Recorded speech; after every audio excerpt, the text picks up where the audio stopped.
Hello, hello, hello. This is Tom from Philippine Adventures. Good morning, everybody. It is Friday, September the 25th of 2020. I think it's 25 today. Guess what? We're going to have no internet today. So guess what? We just have to do the best we can. Globe will be overladen with so many people trying to get the internet. We took us a few hours last night to try to even find the internet, to even get the internet. We had to go buy the data to even do it because our other system, PLDT, was down. They shut it off yesterday at noon. They brought it back up. We got 1 bar, 2 bars. They took it down again. So today's video is about life in the Philippines. What I wanted to say about that is as you know, is the normal goal. I will figure that animal out. I've been trying to figure it out now for a couple of years, trying to get our internet, make sure we have good internet, and to make sure that it is stable enough that we can actually, stream from it and do things like that. Eventually, they're going to figure it out. PLDT said yesterday that they needed help. They have a few hundred towers that they needed help with to help maintain and get up to speed by the deadline in December. They have a deadline. All these internet companies here, there's only two. The two internet companies have a deadline that they must get internet up and running by December. It's going to be taken over by the government, and I tell you that may be a good thing overall because it would open up the door. And what I mean, maybe private companies could actually come in. The Dito, the Chinese company, is coming in, but their towers are being installed now, and they're actually doing some beta tests in some areas. But what they're doing is the government wants to say, okay, we'll let you put the towers and let you do all the things you need to do, as we stated before, but we want our people on there working with you. We're going to be producing as far as internet and all that stuff, and so a shout out for that. I think, honestly, within this next 6 or 8 months, you're going to see changes on that. Another point I wanted to make out today is there are opening up some avenues of tourism. You can actually look online now.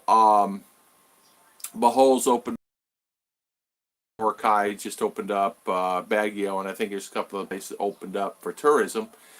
That means inside the Philippines, if you're presently living here, but there still are requirements. You cannot book the tickets. You can't do it yourself. You have to book the tickets through someone that is already established in doing that. In other words, it's a company itself. So you go online, you go through them, and they tell you, okay, here are the requirements. You're planning on going to this area. Here are the requirements going in this area. You need a travel pass.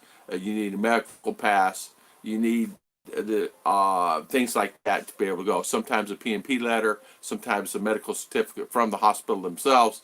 There's just sure going to be a lot of criteria. So what you have to do in your area, look at that area and make your own decision upon it, because you don't really know what is the because each area is different. There are areas under lockdown still. There are areas when you go in, they're under quarantine. And so you have to do your due diligence. Yesterday they were open, and tomorrow they're under quarantine. So you have to make sure you check, and even to check the day of you're flying out, check the day of you're getting in your car, check the day of you're getting in tricycle, go to the bus terminal and go here and go there. Make sure you do your due diligence in doing that. As far as traveling around and going and opening up things, it's still in its new stage now. It's still a lot of people trying to figure out, okay, should I go there? Should I do this? Should I do that? So it's something that you should really do your due diligence. Go online, figure it out, and not only go online again, and pick up the phone and call them again. And make sure you reserve that place at that resort. Now, the resort and the hotel and the motel and wherever you're going to stay is going to have their own criteria also. They're going to tell you that you need these things.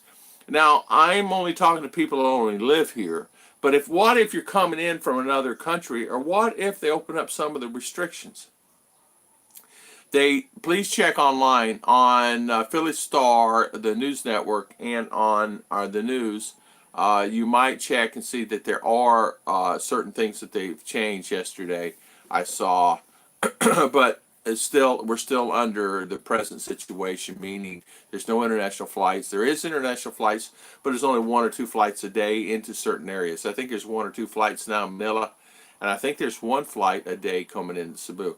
But go ahead and double check on that because that was yesterday. And so check out today and make sure you do what you can for that because you never know what that is. Now, I actually had people that are actually here wondering if they file their 7162 form. As long as you file your 7162 Social Security form by December the 31st of this year and it's filed and it's dated and stamp dated back to USA in Pennsylvania, it is fine.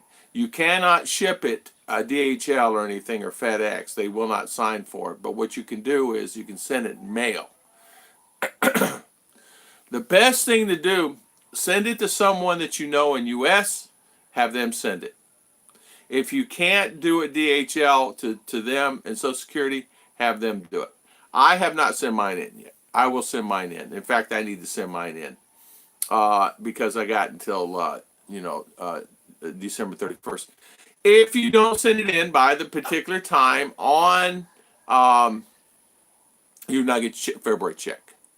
And the reason they do this is called a drop dead letter, and they want to make sure you're alive. A lot of people aren't even getting them, but a lot of people are, like myself. And they did stop payment on my Social Security because they didn't receive it in time, or it got lost, or whatever. I sent two, and apparently two did not get there. And it happened to quite a few people last year also. They were emailing like crazy. What do I do? What do I do? What do I do? My check didn't come in on February.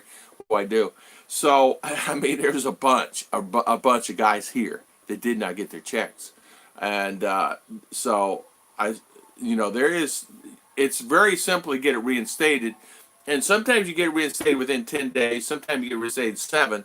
A few times it took 3 to 4 weeks for some of the people to be able before they got their check. So I wanted to talk about that. And the reason I'm doing this video now is I normally have a live stream today, but I'm doing this video real quick because I will not have a live stream today because the internet will be on and off, on and off, on and off. And hopefully this setup that I have here will go in with no problems because I'm doing this a little earlier than normal. So we may just check online. We may have a stream on Sunday morning, which would be Saturday evening, depending where you're at in the world. And we will have one on Monday morning and again on Wednesday morning, hopefully. If not, I will try to post if I can.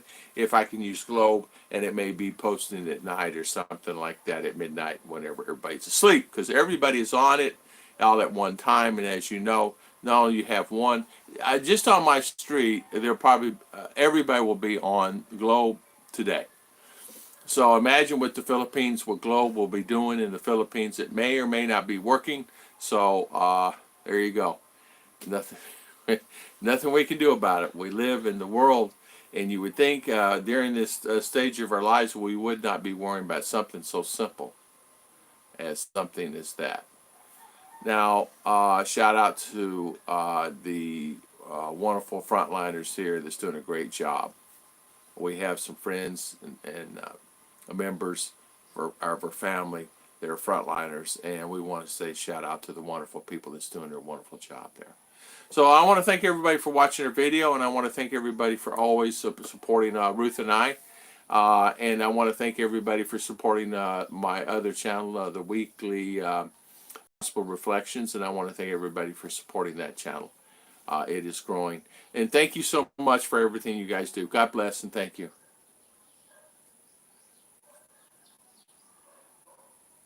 I forgot how to turn this off. You exit, right? I had to ask Gar. I forget. I haven't done a live stream like this in a long time.